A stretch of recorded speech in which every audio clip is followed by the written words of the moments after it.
Cambridge and Cantabrigians, Liz Collins here with your Facecast and summary of some of our headlines here at neighbormedia.org. This month on Not for Nothing, Susan Fleischman has many powerful and poignant pieces.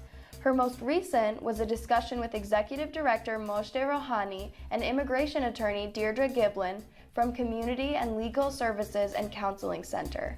They cover the legal and counseling services offered to immigrants, refugees, and low-income populations in Cambridge.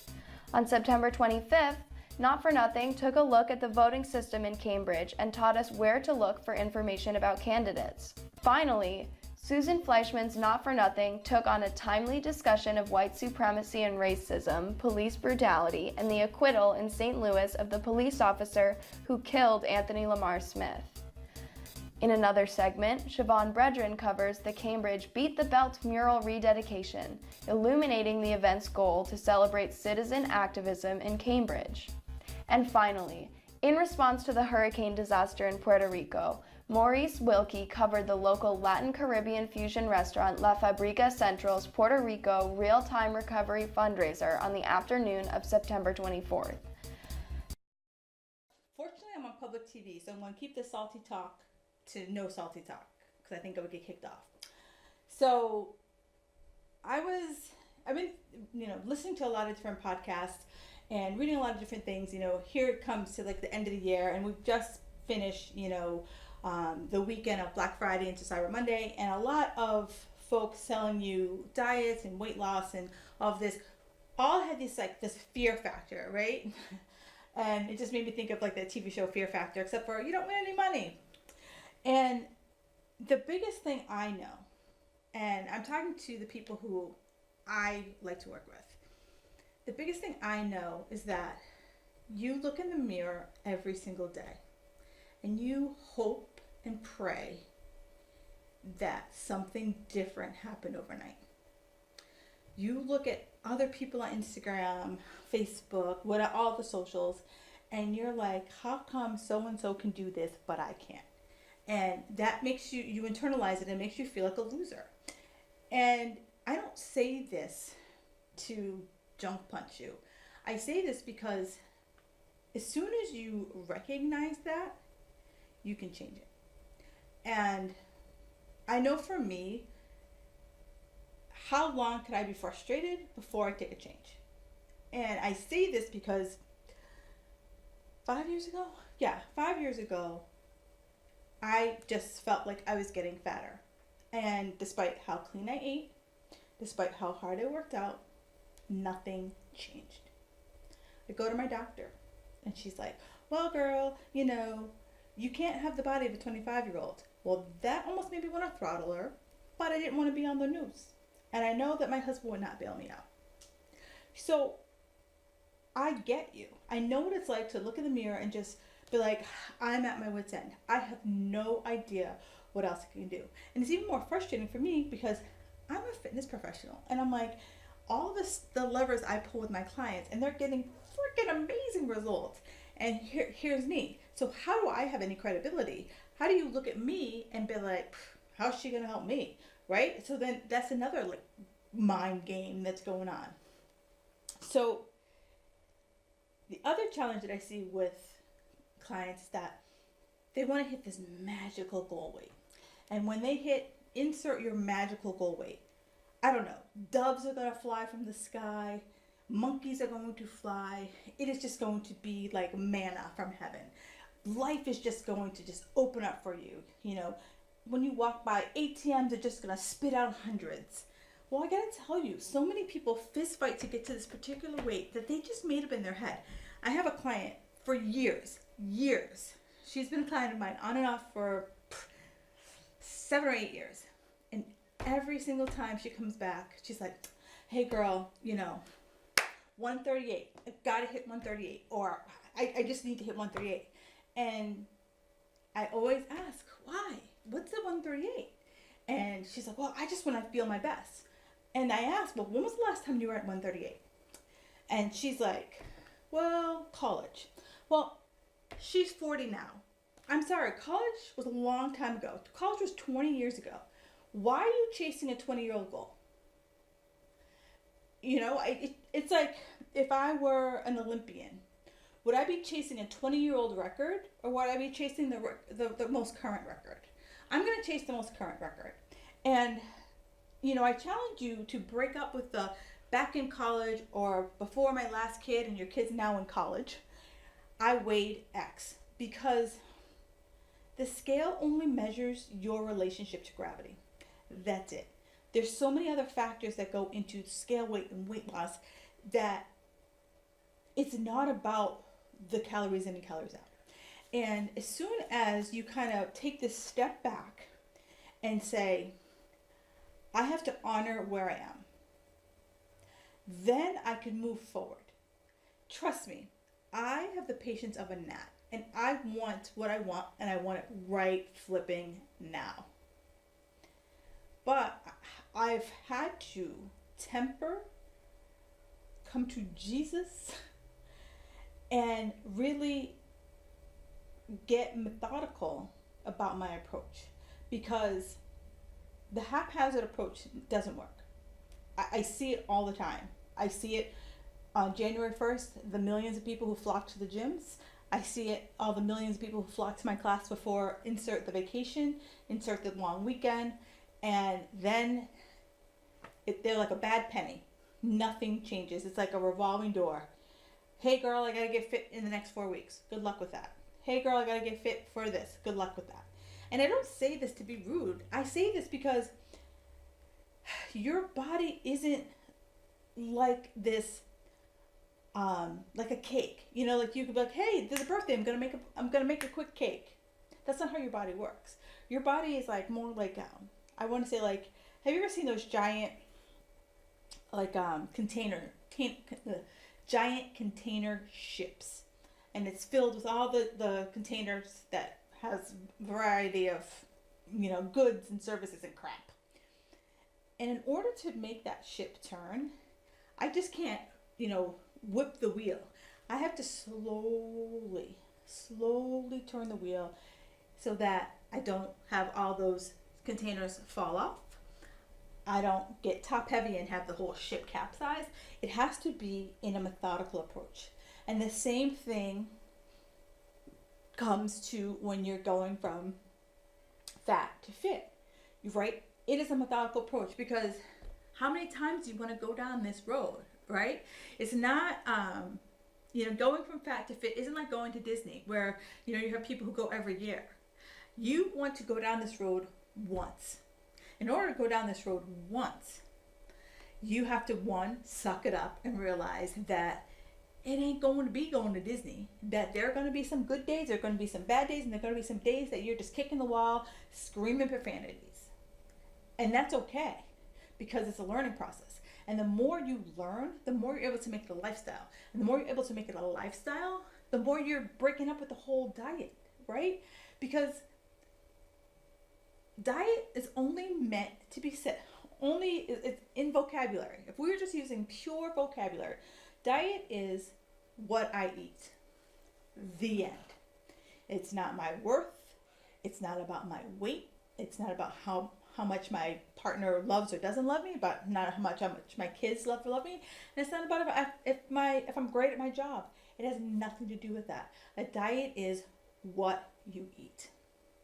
And when we start there and just break it down to the simple things, take all the emotions out of it, take all the feelings out of it, and just make it its bare, raw thing, then we can start to have a conversation.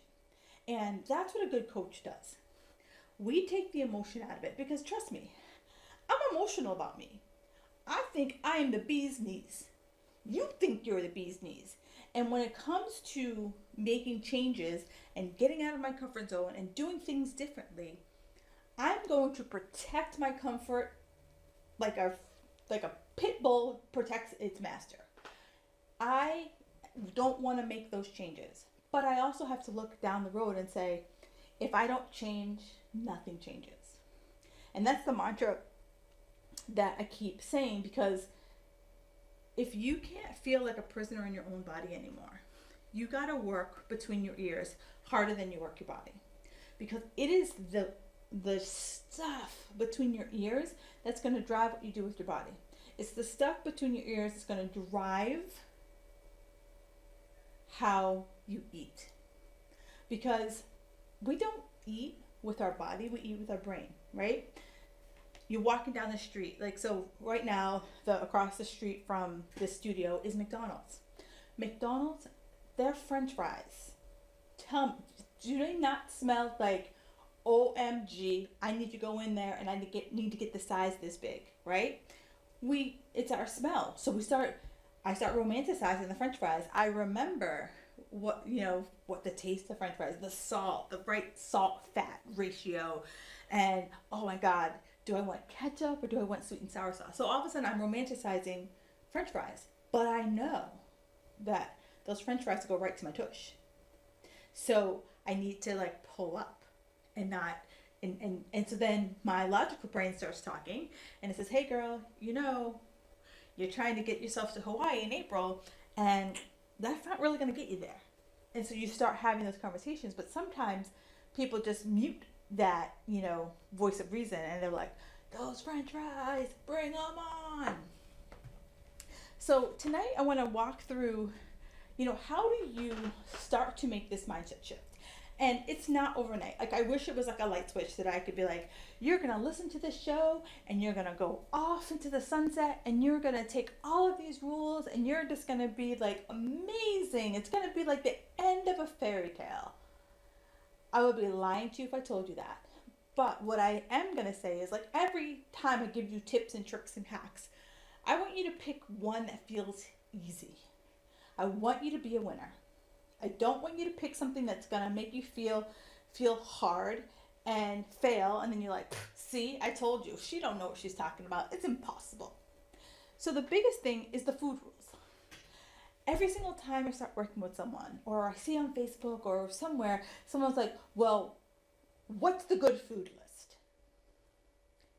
Well, we all know what the good foods are. We know it. So why do I have to give you a list? You know that those McDonald's French fries are not going to be on that list. You know ice cream is not going to be on that list. You know those sugary coffee drinks are not going to be on the list. So why do you need a list? So what instead you need is you to come up with your rules. Now, I love coffee. And if it was on a bad food list, I'm still going to have coffee. And I always say to my clients, what are your non-negotiables? And, for some people, for me, it's coffee. Like, I'm just not going to give up coffee. So it's not that I drink coffee every day. Or I do drink coffee every day, but it's not like I drink coffee all day. But figure out what those non-negotiables are, because when you make those food rules too tight, you want to cheat on them. And trust me, I lived in this box for a really long time. And when I opened up the box, it was like freaking Pandora's box. I went nutso.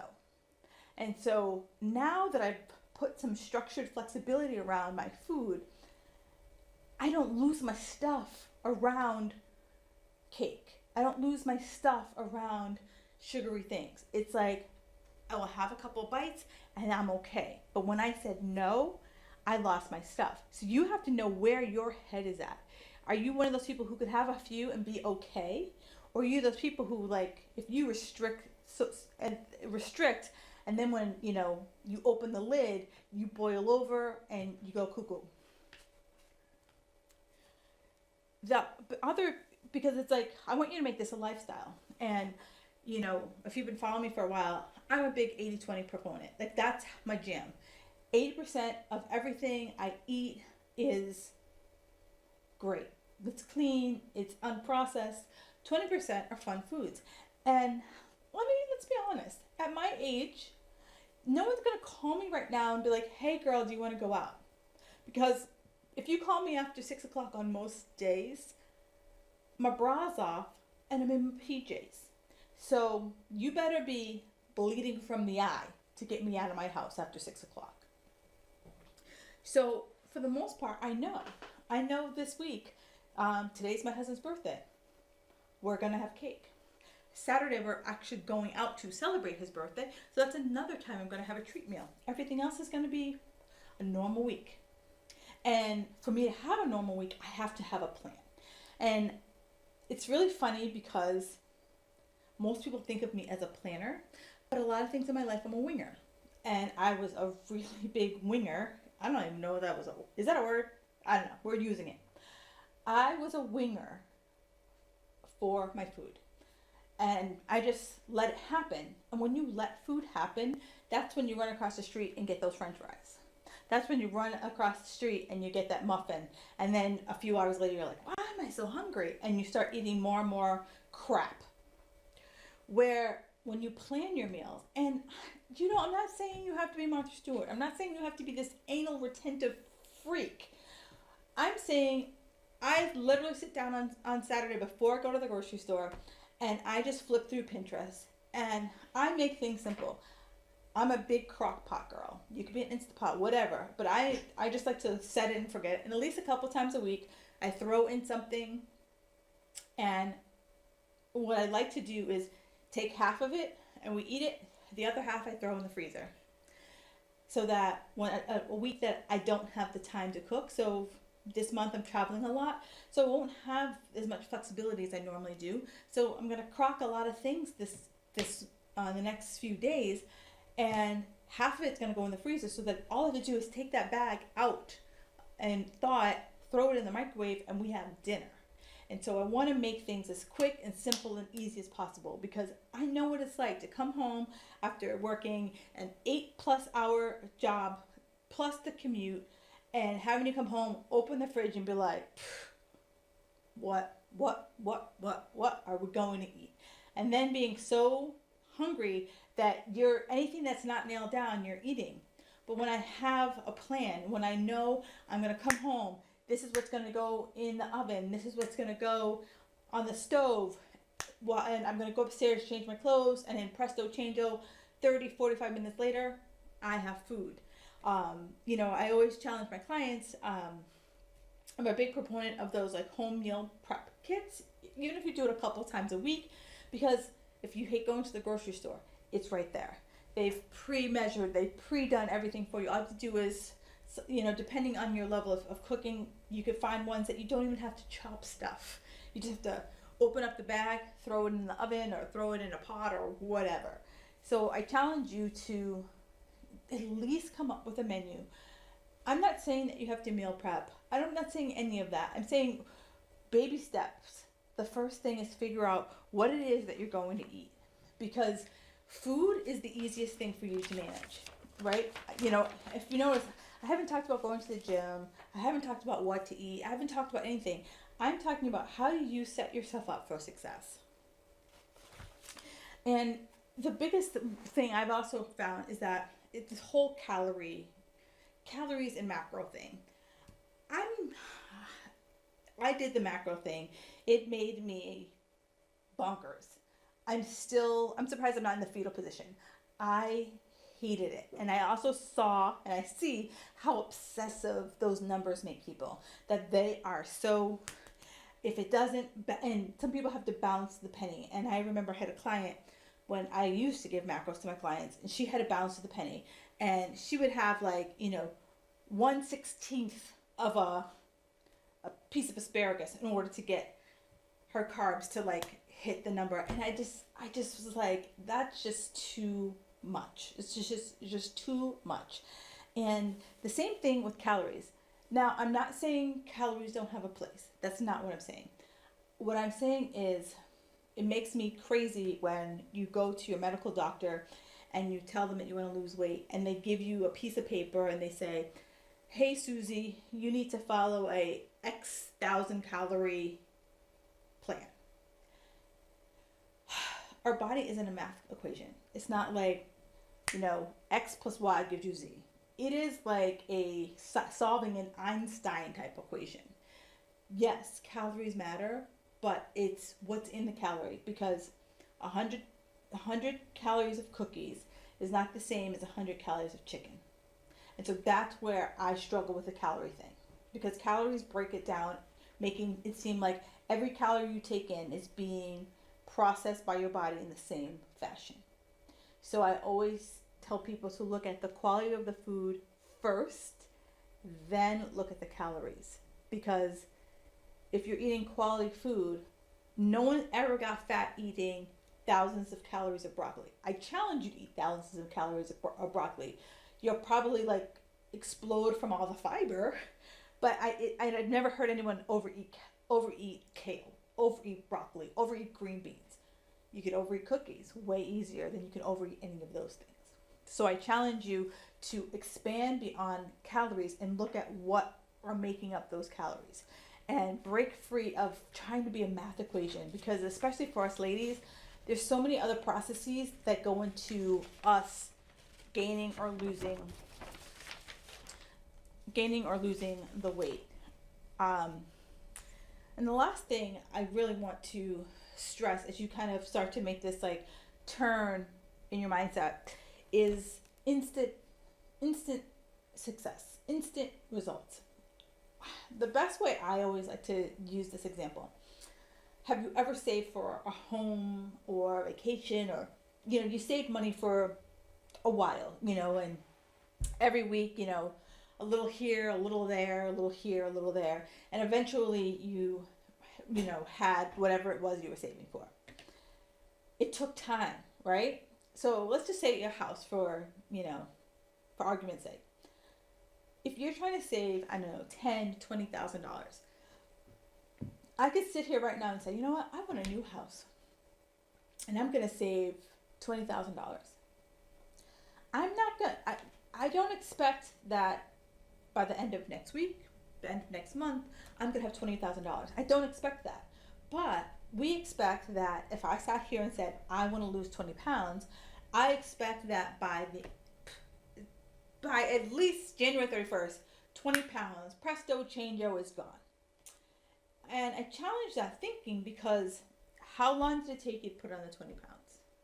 It didn't happen overnight. It was a gradual process.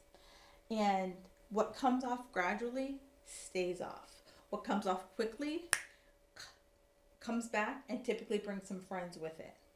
So how do you break up with this quick fix? I want you to give yourself a longer ramp, because the longer ramp I give you, or you give yourself, the more likely I am to have success.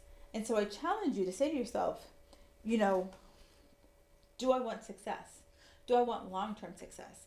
Am I sick and tired of, being this revolving door of weight loss that, you have multiple sizes of clothes in your closet, because depending on the time of year, what you can fit into? Or would you rather be stable, that you have one set of clothes? You don't have fat clothes, you don't have skinny clothes, you don't have in-between clothes, you have clothes in your closet. And that way you can open up that closet and be like, I can go to any section of my closet and not just focus on the fat section or focus on the skinny section. Come on. We all know, some of you guys got that. And if you do have that skinny section, I want you to be honest with yourself. Are you ever going to be back down to a size 2? Now, I say this not to say that it's not possible. I say this, if you were a size 2 back in college and you're 50, it might not happen for you. So I recommend just getting rid of that, because that is another mental mind game that's just going to make you cuckoo.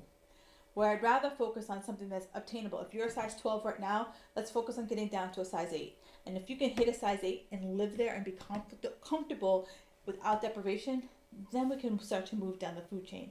But just always going in the closet, looking at your size 12s and looking at your size 2, that just punches you in the face. And why do you want to just punch yourself in the face? So to wrap up, what I want you to, the biggest thing I want you to leave here with is, what's going to give you consistency? And I did a whole show on consistency, but I think it's time to dust that off and bring it back. But long-term change takes time. It is what it is. But what I know is that you have to make it a priority. You can't put yourself on a shelf for the holidays. You can't put yourself on the shelf because it's a busy time. You can't put yourself on the shelf and then expect to pick up right where you left off, because your body doesn't work that way. What I do know is that it takes routines. It takes great routines. routines build habits. Habits build consistency, and consistency builds results. That's what I know. And I know that it starts with having a great result. So what I challenge you is to look at your routines. If you're sick of looking in the mirror and not liking what you see, I challenge you to look at the routines. I challenge you to pick 1 to 3 routines that either need to change or you can add between now and the end of the year, so that when 2019 rolls around, you have already started to hit the ground running. You're not taking the next, 4-ish weeks off and just saying, 2019, it's magical. I'm just going to start all over again. I call BS, because you're not just going to magically wake up on January 1st and your life's going to be different. You need to start that ball rolling right now.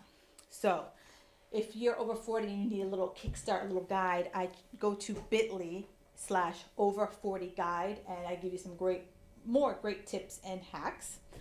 And I will be back on December 11th, and I'm going to talk about how do you crush 2019. So have a fabulous day, and I will talk to you guys next week. If you have any questions, comments, concerns, you can hit me up on my website, fabfitsquad.com. You can hit me up on the socials, Kim Jefferson Coach, or you can join my Facebook group, Reality Diet. Have a fabulous evening, and I will talk to you guys in 2 weeks.